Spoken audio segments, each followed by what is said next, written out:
when the Lord gives us a work to do, let us not stop to inquire into the reasonableness of the command or the probable result of our efforts to obey it. The supply in our hands may seem to fall far short of our needs, but in the hands of the Lord it will be more than sufficient. The servitors set it before them, and they did eat and left thereof according to the word of the Lord. We need greater faith. We should have a fuller sense of God's relationship to those whom he has purchased with the blood of his only begotten Son. We should exercise faith in the onward progress of the work of the kingdom of God. Now notice this next sentence. Let us waste no time in deploring the scantiness of our visible resources, but let us make the best use of what we have. Now there's several words there that we want to study. How is the way to waste time? What does deploring mean? Oh, I wish. Let us waste no time in deploring, feeling bad about, wishing something were different. About what? The scantiness of our resources. What scantiness mean? Not enough. Is that what Philip saw at Galilee? Is that what Elisha's servant saw? The school of the prophets? He saw the what? Scantiness. Does scantiness mean nothing? It means what? It doesn't look like what? It doesn't look like enough. Let us waste no time in deploring the scantiness of our visible resources. What are resources? Any resources there? Well, you hope there are.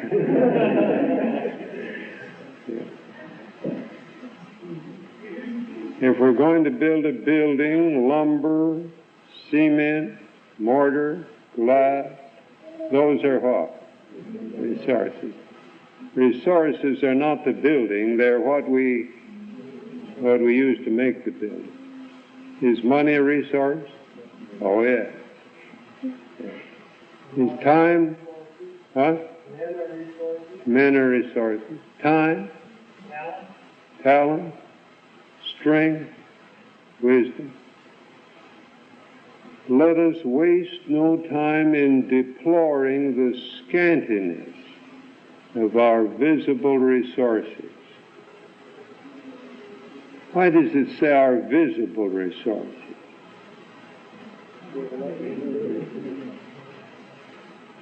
That's what we are tempted to murmur about, isn't it? My.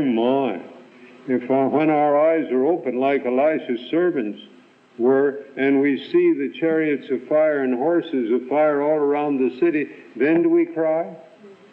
No. Because then we're looking at the what? Invisible. But we don't see them. All Elisha's servants saw was Elisha and himself, the servant. And he said, Alas, my master, how shall we do? And Elisha said, Don't worry about that, because there's more with us than those that are with them. And what did Elisha pray? That the Lord would do what? Open the young man's eyes.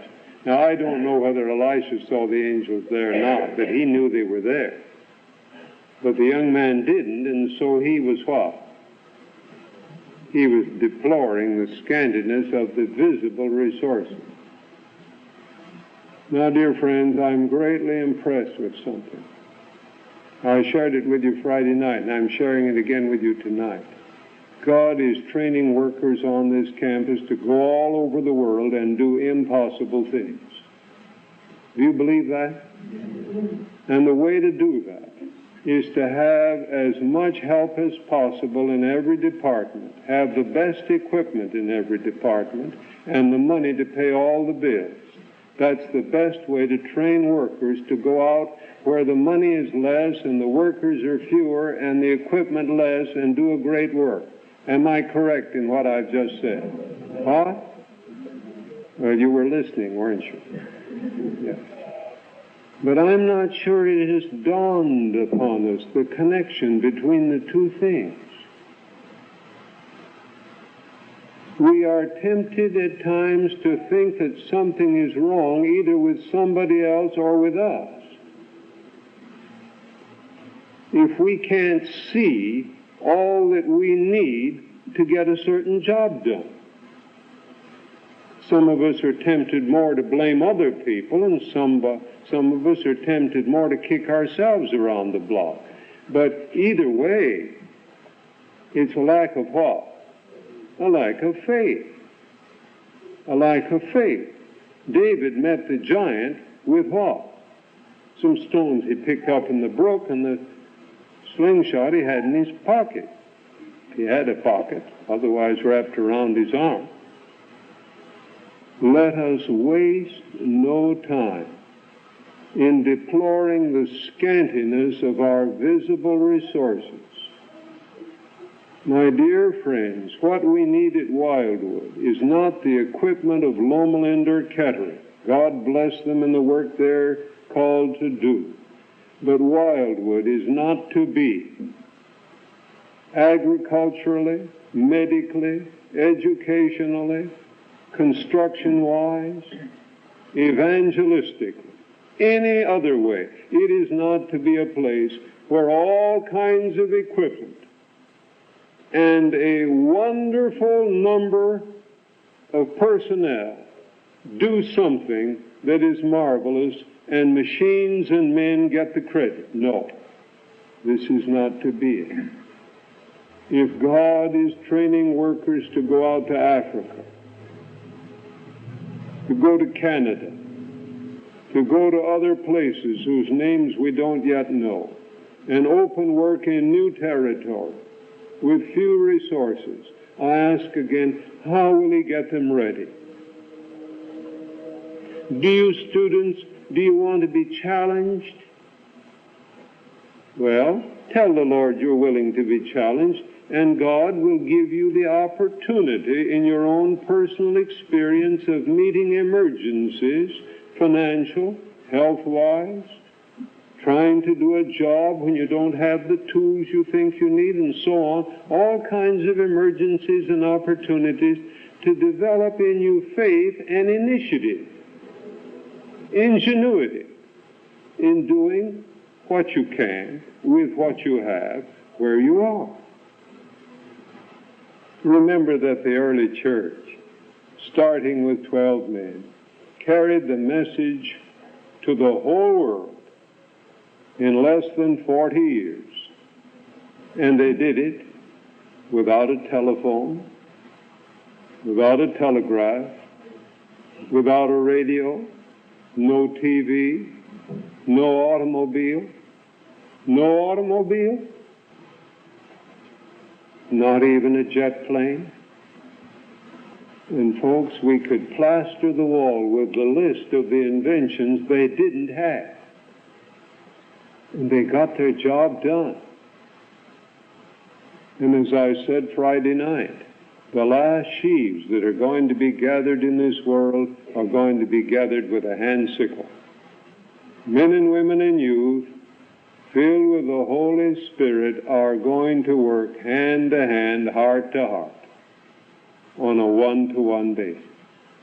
Now, we'll not get from where we are to that overnight. But, oh, I trust that we shall appreciate this fact.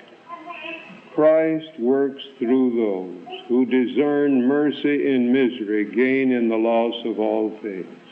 When the light of the world passes by, privileges appear in all hardships, order in confusion, the success and wisdom of God in that which is seemed to be failure. If you want that statement, it's in volume 7, the chapter addressed to the teachers in our schools. But now let's come back to my sentence I'm studying here. Let us waste no time in deploring the scantiness of our visible resources, but let us make the best use of what we have. Though the outward appearance may be unpromising, energy and trust in God will develop resources. I want to learn to do that. What do you say, sir? I want to learn to do that. I'll tell you the way God has been leading my heart, friends. It's to sense more and more how utterly inadequate I am to the opportunities of this moment. But I don't mind that. I've learned by the experience of nearly half a century that God gets us down when He wants to bring a work up. He lets us get little in our own eyes, and sometimes in the eyes of others, when He wants to really accomplish something in pushing forward His program. So if God lets you have personally, or as departments, as divisions, as individuals or families, if He lets you have experiences that humble you, thank Him for it. Thank Him for it.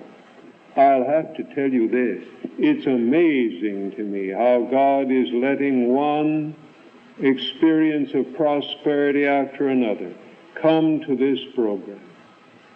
Along with it, we've got to have some humbling experience, or else we'll get so conceited like Lucifer did that it won't be good for us.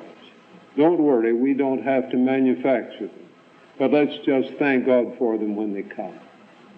And if they come in little ways, if in your home, your personal life, or in your department, you don't have all the money you wish, or all the help you wish, or all the resources you wish, or all the equipment you wish, thank God for the privilege of looking up to heaven as Jesus did with the barley loaves. Ask Him to bless what you have and start breaking the bread. Start using what you have with thanksgiving, not with lamentation. No, with thanksgiving. Expect this, because may I tell you, friends, this is the order of battle from now on. And if we don't know it, we'll be confused and we won't know how to fight for God. This is the way it's to be done. Thank God, friends. We'll have a Gideon's 300 that'll go ahead with nothing but some pitchers and some lamps inside and trumpets. And they'll put the Midianites to flight. It'll be done. It'll be done. Thank God. Let's have hearts of faith. Do what we can with what we have. And if that gets cut in half, let's go right ahead. And if it gets cut in half again, let's go right ahead. Now, sometimes we need wisdom, not to attempt more than we ought to with what we have. We need wisdom from God to combine good sense and faith. They're not strangers to each other. They belong together. The other point that I wanted to mention in this short time we spend in this part of the meeting is this. God is looking for workers who have proved themselves to be dependable. The two thoughts, the other one I gave you and this one, are very closely connected. He that is faithful in that which is least, Jesus says, is what? Faithful also in much. Right where you are, in the home where you are, in the department where you are, in the classroom where you are, in the evangelistic area where you're laboring, God is developing you for tomorrow's opportunities. Today's opportunities are tremendous. But it's what you do with today that's getting you ready for tomorrow. Back to what we said a moment ago. Can you take small resources and start in and do a work for God? Another question. Can you get along with people? Can you get along with superiors? I use that word superior in a proper sense. Not that a man with greater responsibility is worth any more, but we all know everybody has somebody to look to, don't they? I know I do. And I hope every one of you does. I hope you're not deprived of that privilege. Somebody to help direct your life, your work, your program. Can you get along with people like that? Or do they get in your head? Or do you give them a hard time? How do you integrate with those to whom properly you look for direction? Those that properly look to you for help and assistance in the home, in the church, in the sanitarium, in the office, on the farm, in the evangelistic endeavor. Does the man, the woman who has charge of your work in a given area at a given time, does that individual feel toward you as somebody they can count on, somebody that's a real helper? And on the other hand, do you look to them as somebody you can trust, somebody that you appreciate, somebody that you can work with? Well, you say, Brother Frazee, you just don't know the people I have to work with. No. Maybe you'd like to transfer to Joseph's school. How would you like to be in Potiphar's house for 10 years and then get kicked out into jail just for being faithful? How would you like to be put in the dungeon with your feet in the stocks? Finally get promoted to be head prisoner, but never out of jail. What was God doing with Joseph? Teaching him these lessons I'm talking about. There's not a soul here. Maybe I ought to say except one, so you can choose to be that one if you want to. There's not a soul here except one that's had as hard a condition as Joseph did. See, I left room for you. Oh, friends, do you know why God has put you in the particular problems you have? Because they are the very training essential for tomorrow's needs and opportunities. Brother Wilson and I were talking only today on the telephone. We were talking about certain needs and opportunities in a situation a long way from here. And we agreed this, that those who are in leadership or places of responsibility in these various institutions are simply taking their examinations. I ask you this question. Does taking an examination prove that you pass? Did anybody ever take an examination and not pass? That's why they have examinations, isn't it? To see who can pass and who can't. Listen, when you're put at a job, you leaders, and every one of you has some responsibility. But the greater your responsibility, the greater is the fact that you're on trial. You're in examination. And you never get past that. I'm going through an examination right now, my friend. And to borrow a phrase, that's more truth than poetry. And I know it. Oh, friends, I pray that God will help me to pass the examination. I pray it for every one of you. Don't look over on your neighbor's paper. You're not supposed to do that in examination anyway. And the set of questions God has given you is not the one that your neighbor has. See and seize the opportunity that you have to deal with problems That's what examinations are made of. Problems. And in your home, in the classwork, in the evangelistic work, in your work department, and in your personal life.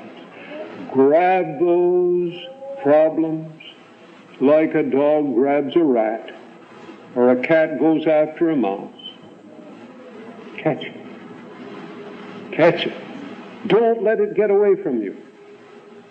God is getting you ready for tomorrow.